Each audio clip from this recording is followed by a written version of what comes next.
कथा का 4 दिन निकलने के बाद हम कोई आता है, शाम को तो मिलना होता ही है, मिल जाते हैं।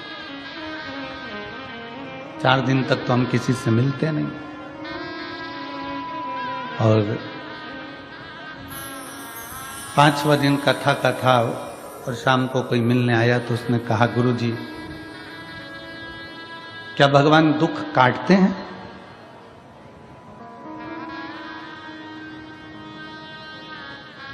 गुरुदेव क्या भगवान दुख काटते हैं?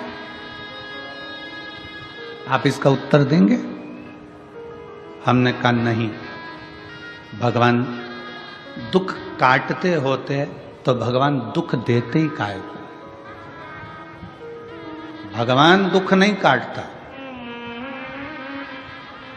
गुरुदेव आप तो कहते हो कि भगवान तकलीफें मिटाता है, भगवान समस्या समाप्त करता है, दुख समाप्त करता है, क्या भगवान दुख काटते हैं? हमने कहा अगर भगवान दुख काटता तो भगवान दुख देता ही काहे को? भगवान दुख नहीं काटते।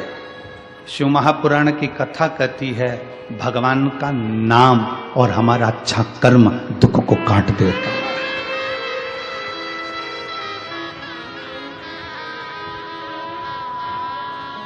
हमारा अच्छा कर्म और भगवान का नाम।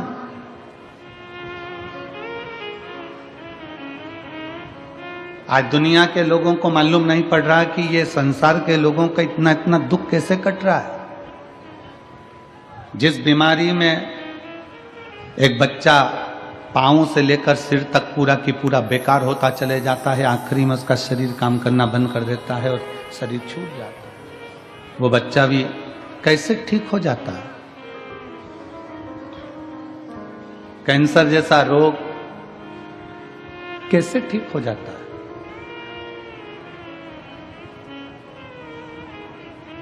दुनिया के लोग कहते हैं कि दुख याद रखना आपका जपा हुआ नाम, आपका भजा हुआ स्मरण। इसलिए तुलसी बाबा ने लिखा था कलयुग केवल नाम आधारा। कलिकाल में नाम की प्रधानता है।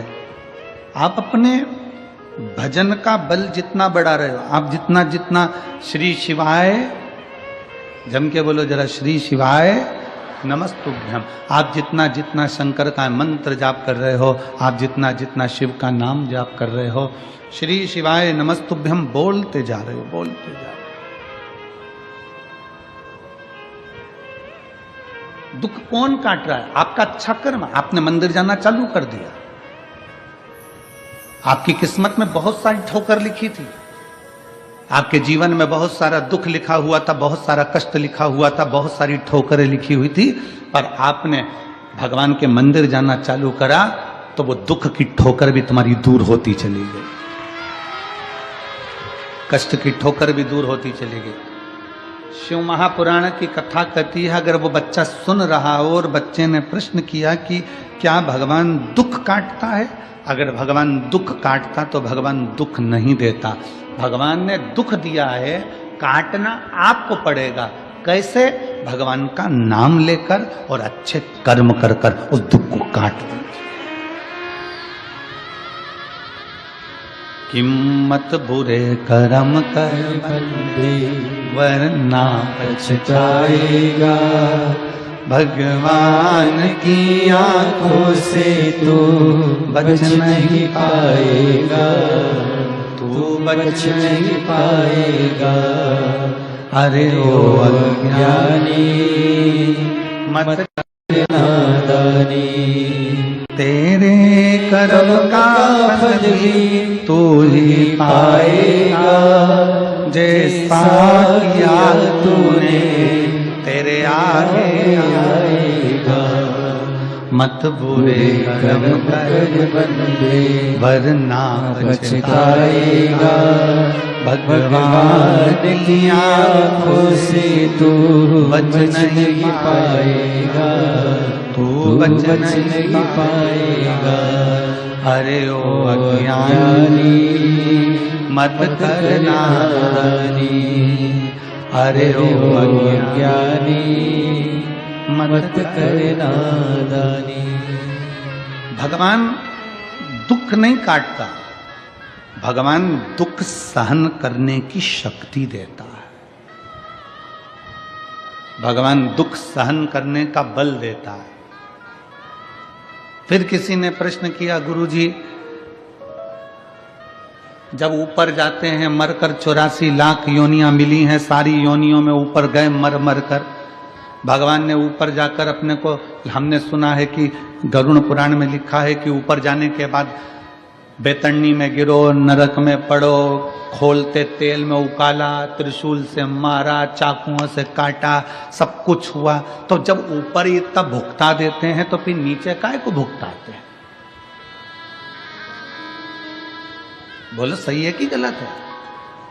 अरे जम के तो बोलो रे, सही है। जब ऊपर खोलते तेल में, गरुड़ पुराण में सुना है कि नहीं सुना? तुम लोगों ने सुना है ना? खोलते तेल में डाल दिया, त्रिशूल से मार दिया, अग्नि में जला दिया और इतना नोच आ गया, शरीर जीव रोने लगा। जब ऊपर इतना भुगताया तो फिर नीचे काहे को भुगताता? हे गुरुजी, जब ऊपर इतना कष्ट मिला है जीवात्मा को तो फिर नीचे जीवात्मा को कष्ट क्यों मिलता है?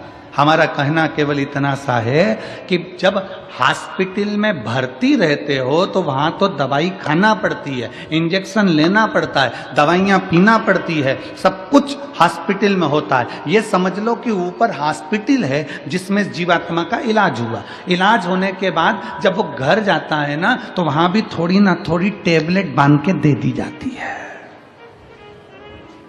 समझ में आ रही है ना कथा?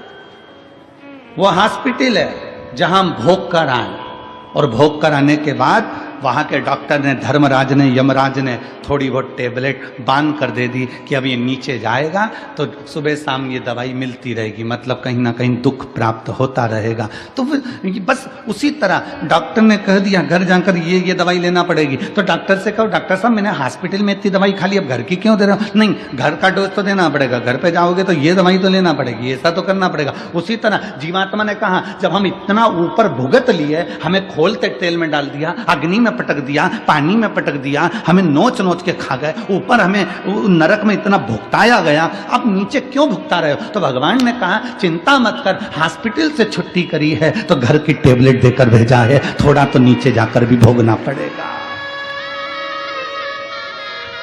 थोड़ी बहुत दवाई यहाँ की भी मिली है तो वो हम भोग रहे हैं। कहीं बच्चे तकलीफ दे रहे हैं, कहीं बेटियां तकलीफ दे रही हैं, कहीं पति पर, कहीं पत्नी, कहीं परिवार, कहीं नाते, कहीं कुटुंब, कहीं कबीला, ये तकलीफ देते फिर रहा है। थोड़ा थोड़ा तकलीफ हमें मिल रहा है। समझ लेना कि ये टेबलेट हमें लिख कर दी है, इसको हमें खाना पड़ेगा, चाहे तुम पानी से खा लो, चाहे तुम दूध से खा लो, चाहे मुंह सड़ा कर खा लो, चाहे प्रसन्न होकर खा लो। उसी तरह संसार में आए हो तो ये दुख जो मिल रहे हैं इसको चाहे तुम प्रसन्नता से निकाल दो, चाहे रो रो के निकाल दो, ये तुम्हारे ऊपर निर्भर है। दवाई तो खाना पड़ेगी। बस इतना याद रखो कि भगवान का नाम जितना लोगे, जितना नाम का उच्चारण करोगे, जितना जितना नाम का स्मरण करोगे, श्री शिवाय नमस्तुभ्यम।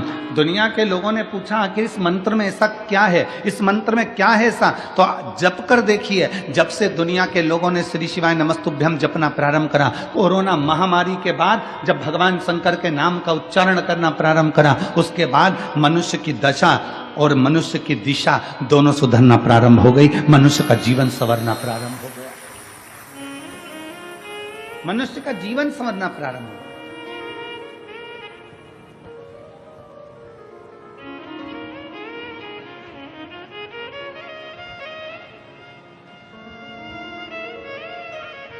भगवान का नाम लेने से क्या होता है? तो कहा स्मरण होता है। स्मरण, नाम का स्मरण होगा तो हृदय में रमण होगा। हृदय में रमण होगा जब हमारे हृदय में भगवान के नाम का रमण होना प्रारंभ हो जाएगा। नाम का स्मरण हुआ, स्मरण से रमण हुआ, और रमण होना जब हृदय में प्रारंभ हो गया तो समझ लो दुख का मरण हो जाएगा, फिर दुख समाप्त हो गया।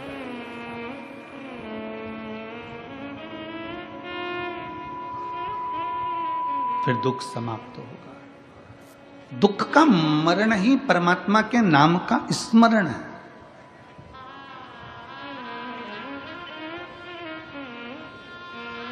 श्री शिवाय नमस्तुभ्यं। श्री शिवाय नमस्तुभ्यं। श्री शिवाय नमस्तुभ्यं। श्री शिवाय नमस्तुभ्यं। श्री शिवाय नमस्तुभ्यं। श्री शिवाय नमस्तुभ्यं। श्री शिवाय नमस्तुभ्यं। श्री शिवाय नमस्तुभ्यं। श्री शिवाय नमस्तुभ्यं। श्री शिवाय नमस्तुभ्यं। आप उसको भजेंगे, जपेंगे, स्मरण करेंगे, दुख कटेगा।